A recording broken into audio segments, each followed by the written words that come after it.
I hope everyone reads the reading materials we sent last week. So, yes, this poll is 9 choices kay buutan man ni. In front, this poll wala kita shy choices. So, are you ready? So, no erasure, ah?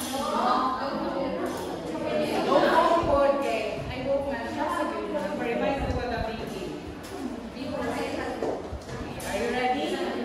We have the quiz code. Number 1.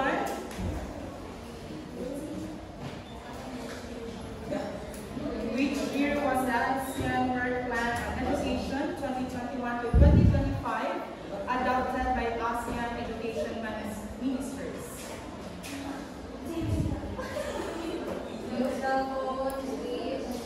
Number 2.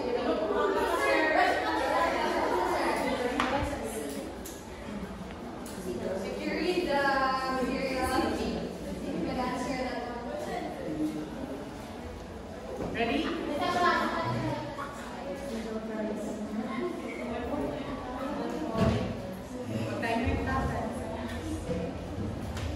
Number 2. ECCE stands for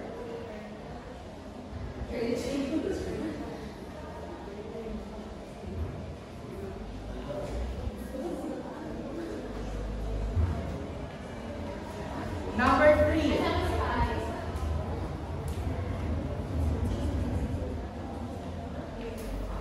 Number 3. What is the broader vision of the 2021-2025 work plan? Again, what is the broader vision of the 2021-2025 work plan?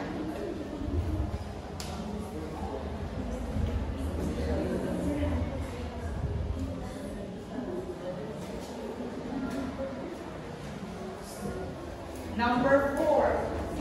Which of the following is not an outcome area? Again, which of the following is not an outcome area?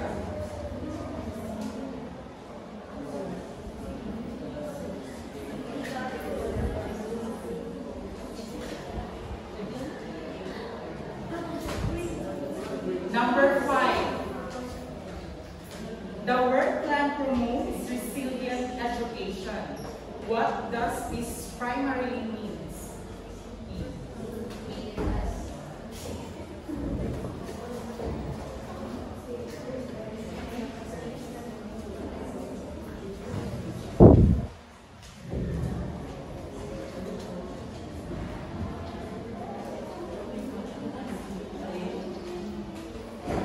Number 6. What mechanism ensures early childhood education coordination? Again, what mechanism ensures early childhood education coordination? Early childhood education.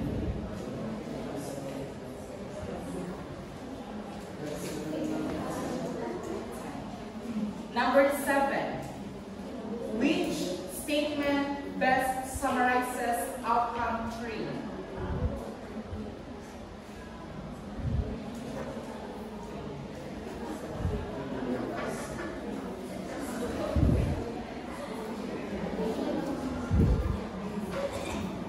Number 8. Digital transformation is emphasizes to.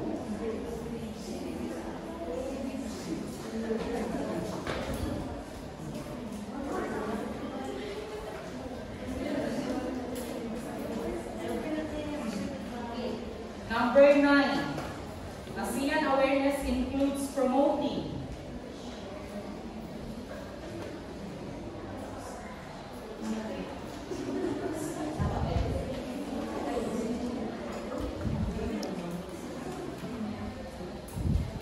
Number 10. What best defines the work plan's approach?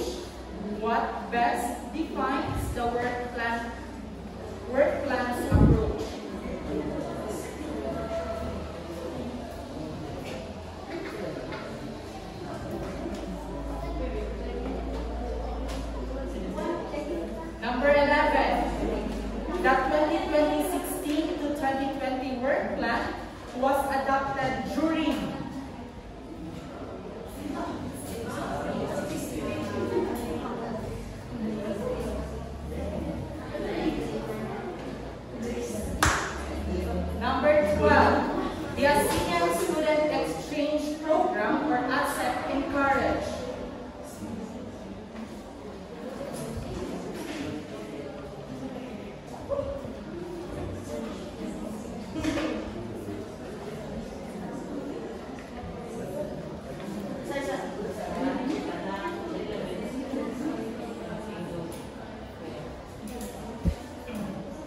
13.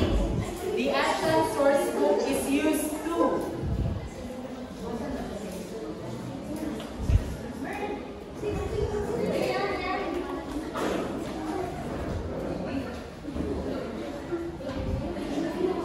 Number 14. The ASEAN Studies program is advanced through.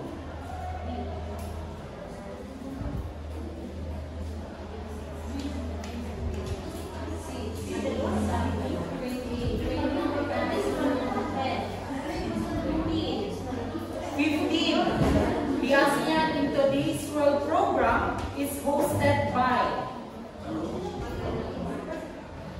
The ASEAN in Today's World program is hosted by.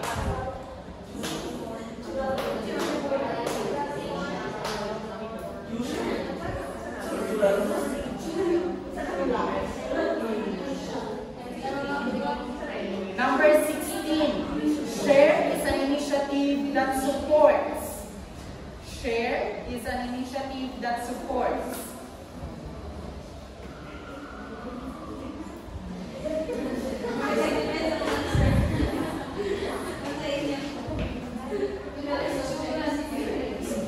Number 17. OOSC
So the work plan in the year 2011-2015 was rooted in the ASEAN Charter, Vision 2020, and the Hawaii Declaration 2009.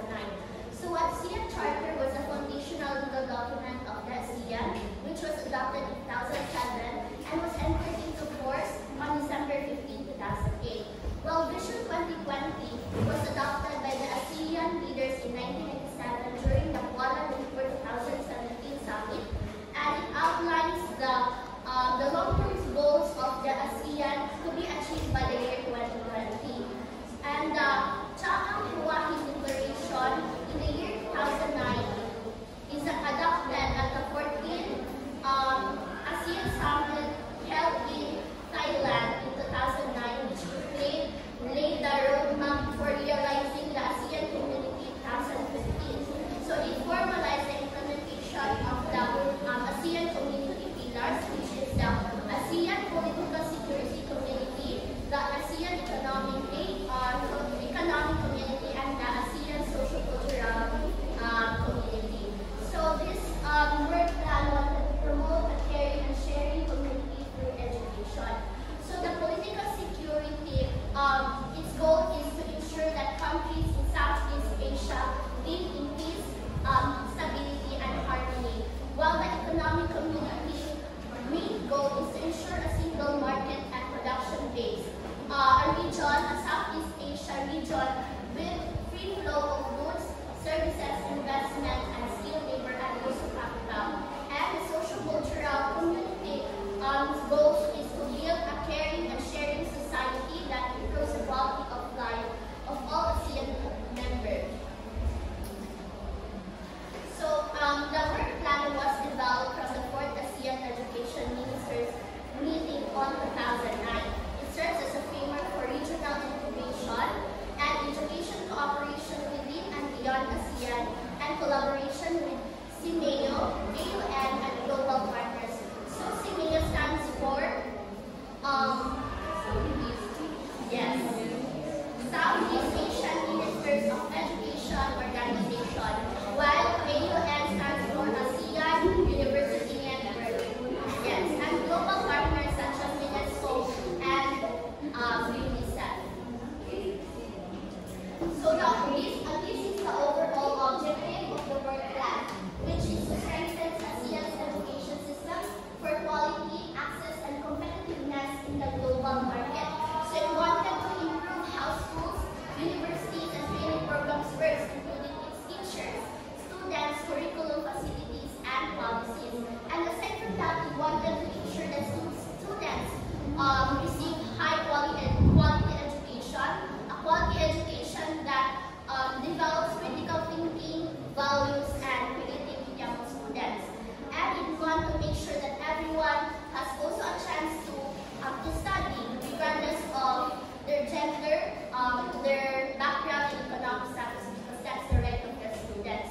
And it prepares students to compete in international job markets and higher education opportunities. So the work plan has 4 strategic priorities. First is promoting ASEAN awareness. Second is increasing access to quality education. By the way, priority number 2 is broken down into 2. So secondary is enhancing quality and lifelong learning. Third is cross-border mobility and internationalization. And fourth is support for other ASEAN sectoral bodies. So the priority 1 is to promote ASEAN awareness. So ilang goal is to integrate ASEAN identity and values in the curricula. So values such as mutual respect for independence, national identity, and it wanted to establish ASEAN corners and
tinatawag na atong campus-wide environmental programs. So remember mo during atong first year katag na yung mga natin Bukso Green Campus Initiative and now tayo tree planting na ginawa sa atong MSTP. So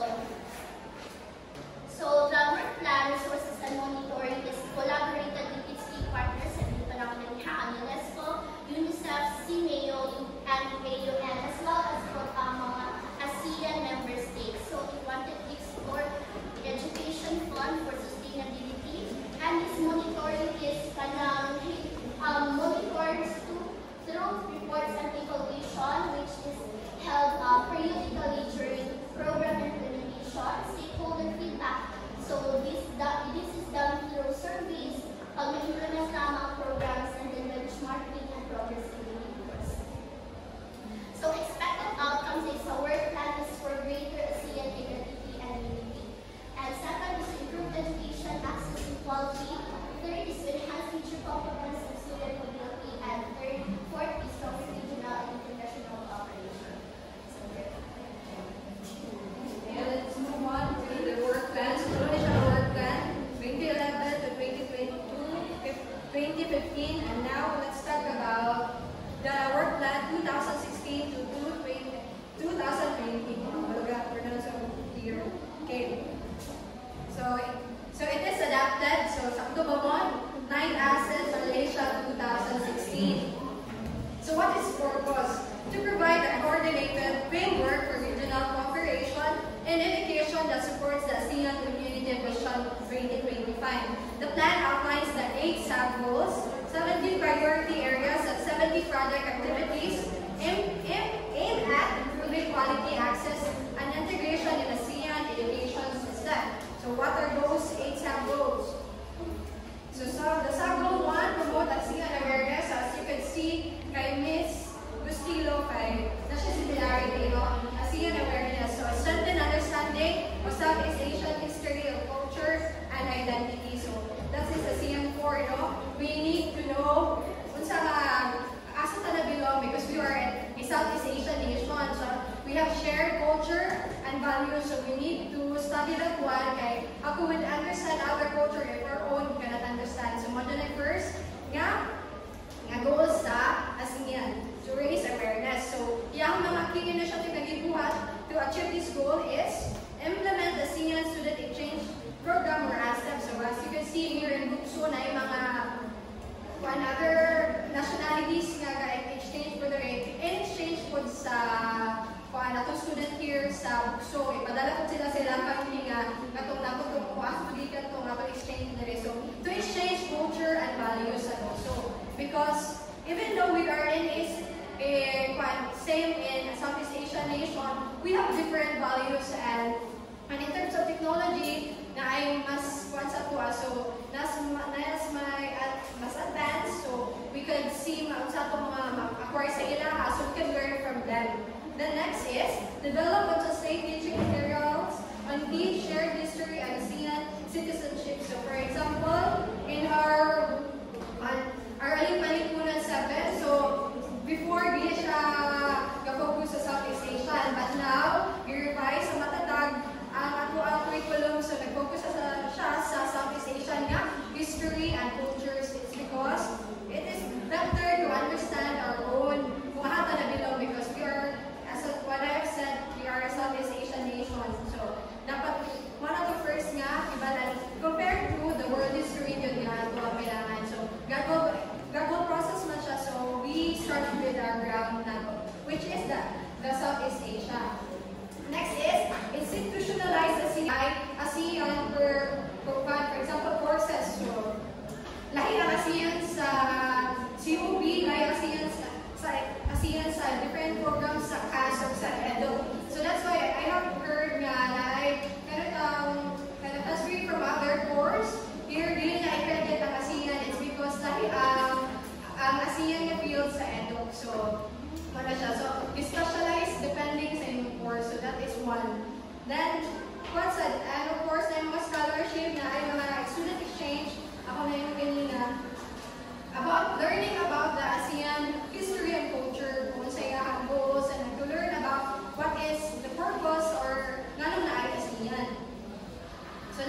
And ASEAN they value also the practical skills, not only knowledge, and katong ako sa ASEAN nga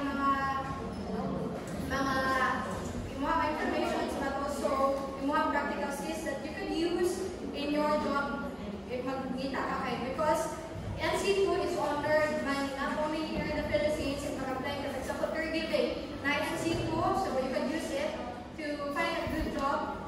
So maya din na-cultivate because, as what I have said, education or daghan kayo type of knowledge, multiple intelligence, and mas manaman kayo sa practical, and then some ay mga believe sa ASEAN to cultivate their practical skills. So we have an initiative, increase cross-border equivalent internship exchange and apprenticeship.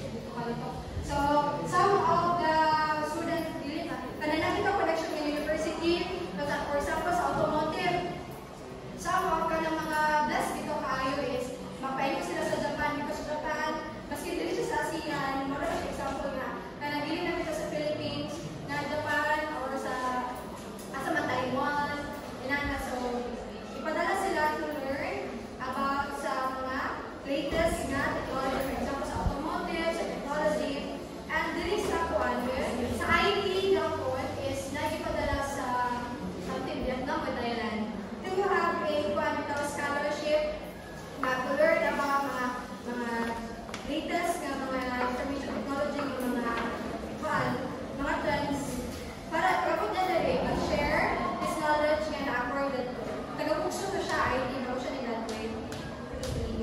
The third idea. So next is implement DIZ, recommend program and develop regional standards and quality assurance systems to develop. So same with the CPLMS,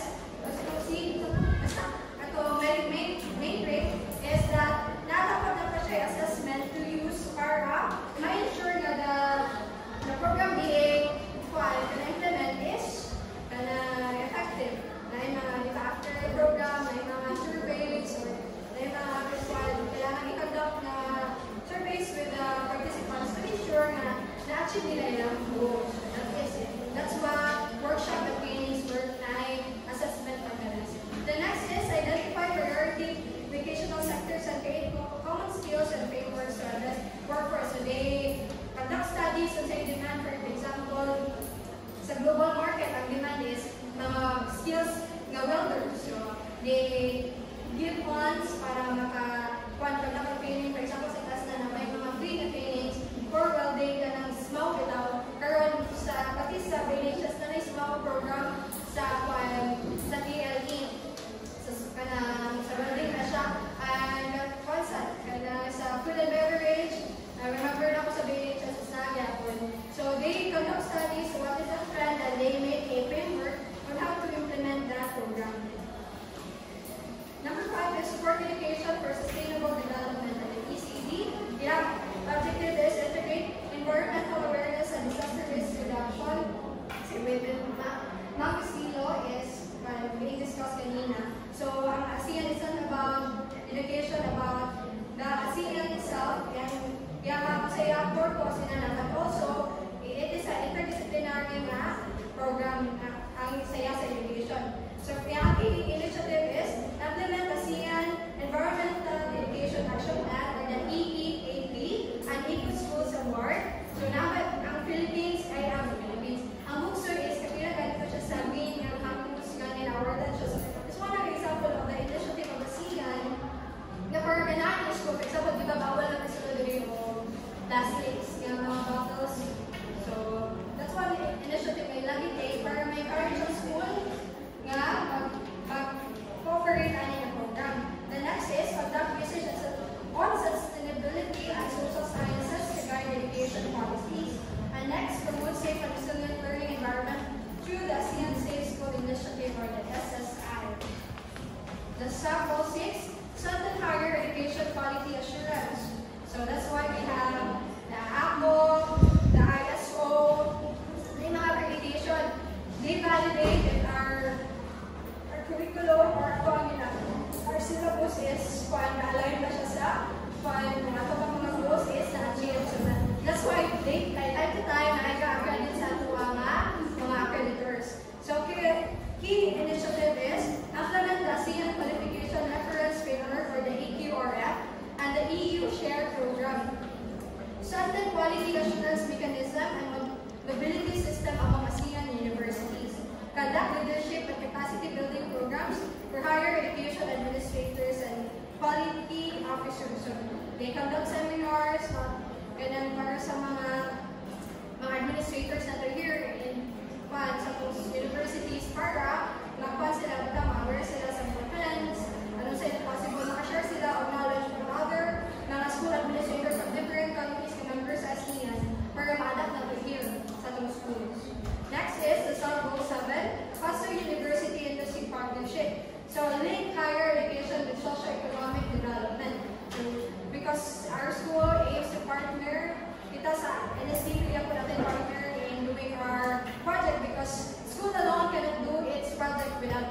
OJT sila. Some of them are may Tagalog chance maka-OJT sa different countries.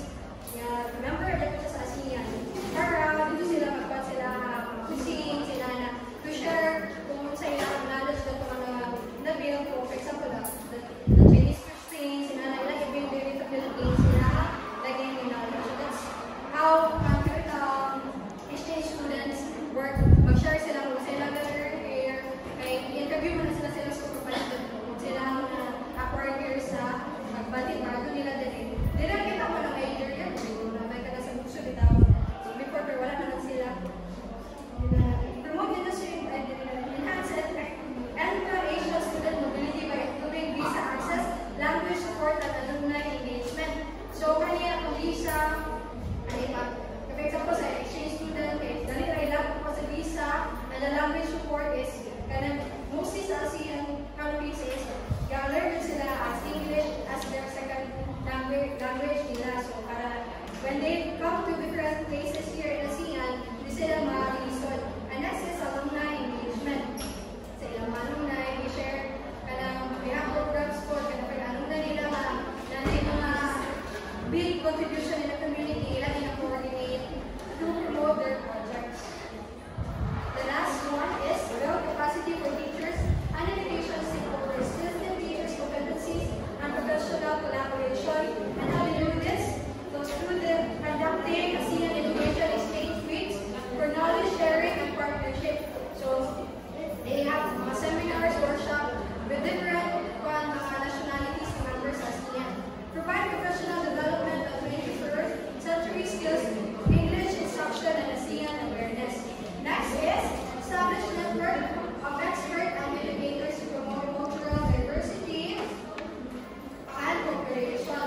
So it's more on sharing knowledge and workshop seminars to gain knowledge of different cultures and values and skills sa mga members sa ASEAN. So let's compare the 2011, 2015 work plan to 2016 2020. So its main goals is sa 2015, iyahang is strengthen ASEAN cooperation in education. While in 2016, yung mas emphasize sa advanced inclusive, quality and sustainable education for ASEAN Vision 2025. The priorities of priorities is ASEAN awareness, access, quality and mobility, access, quality and mobility. While in the 2016 and 2020 is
Education. So, CIMEO was established in November 1965.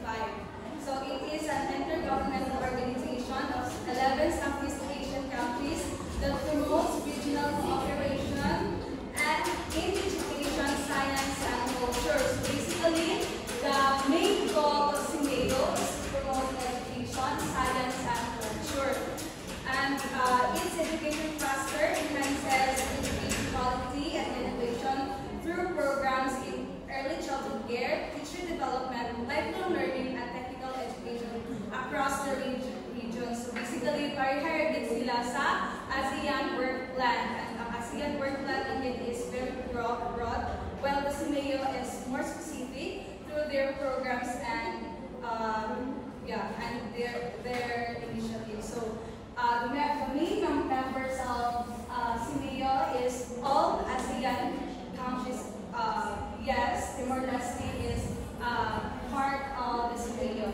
And it also has the associate member countries. This is the countries outside the Southeast Asian. So they help to get funding in their expertise. So ilang i-share sa within the CIMEO. And also it has their affiliate members. So these are the international educational organizations and universities who can partner with CIMEO. Kani siya nga mga affiliate members, they contributed through training, programs, research, and global educational linkages. So, CIMEO has 7 priority areas. Year 2015 to 2035 na rin siya ng mga priorities. First, we have the early childhood care, or ECCE, focuses on giving children strong foundations before they enter the formal schooling. So basically, the basic foundation, it is the basic skills, habits, and attitudes na i-develop sa children before they enter the formal schooling. And second, we have addressing barriers to inclusion. So it ensures that all learners, regardless if you have disabilities or they are in access to quality education. Third, we have the resiliency in the face of emergencies. So build an education system that can continue during crises like natural disasters like flood and earthquakes, and also the pandemics. Fourth, we have promoting technical and vocational education.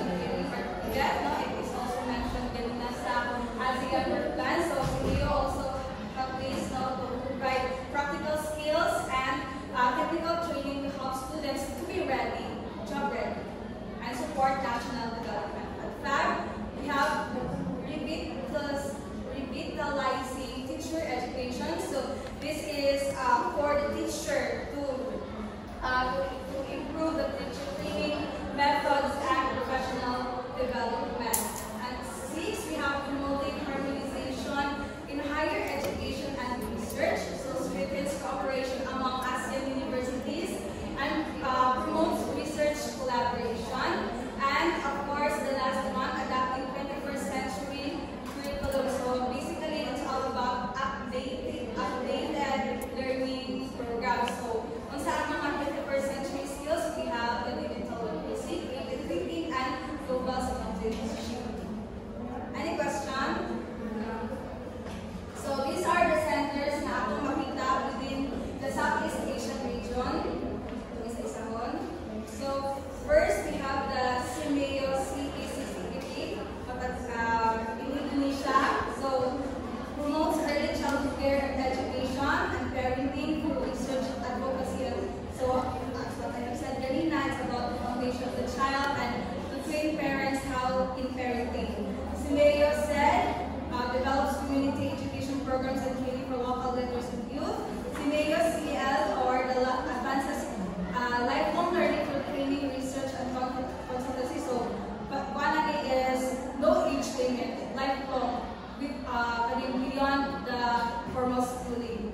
Then CIMEO Innotech here in the Philippines focuses on educational innovation and technology. Like we're developing modern solutions in management, curriculum, and modern, modern siya nga mga solutions na to cater to 21st century na mga challenges.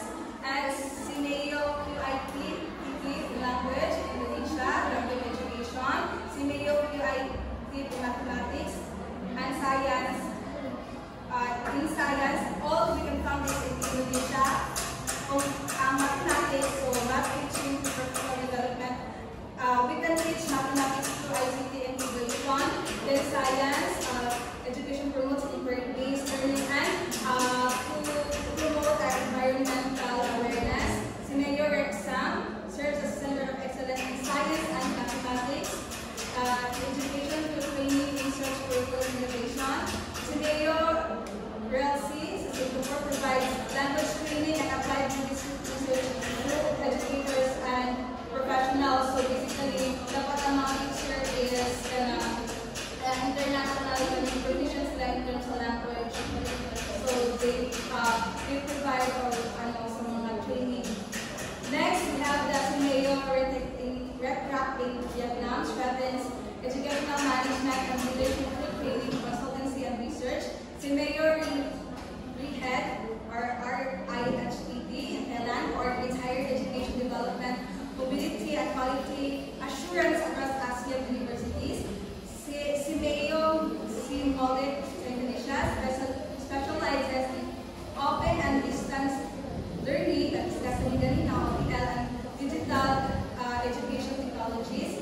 In Malaysia, Simeo SEN focus on special educational needs and inclusive education practices, promote that no children is left behind. Simeo SEN in Thailand promotes sufficiency, economy, philosophy, and education for sustainable development. Simeo TED in Cambodia support technical educational development, training, research, and innovation.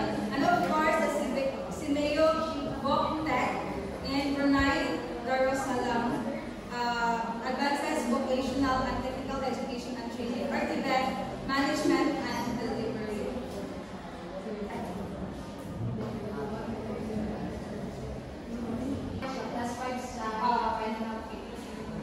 So, can anyone tell me the similarities of Simeo and Southeast Asia? ASEAN similarities of Simeo to ASEAN.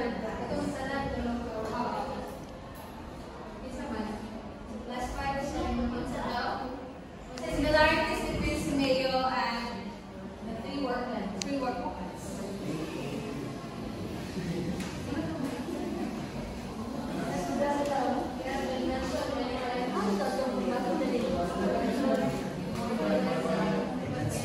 Please stand, Mr. Marcas, share ideas and class.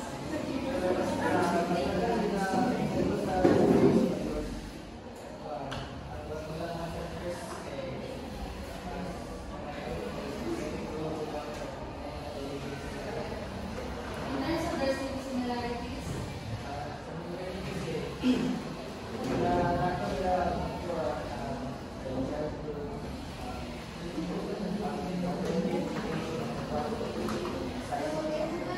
thank you so much. We have additional 5 points. So that's all. Okay, as you can see, as what Sir Kayoy said, work plans, the 3 work plans of the Simeo are quite similar with SIA, but as what Ms. Kota said, nalay ko ang specific na centers sa Simeo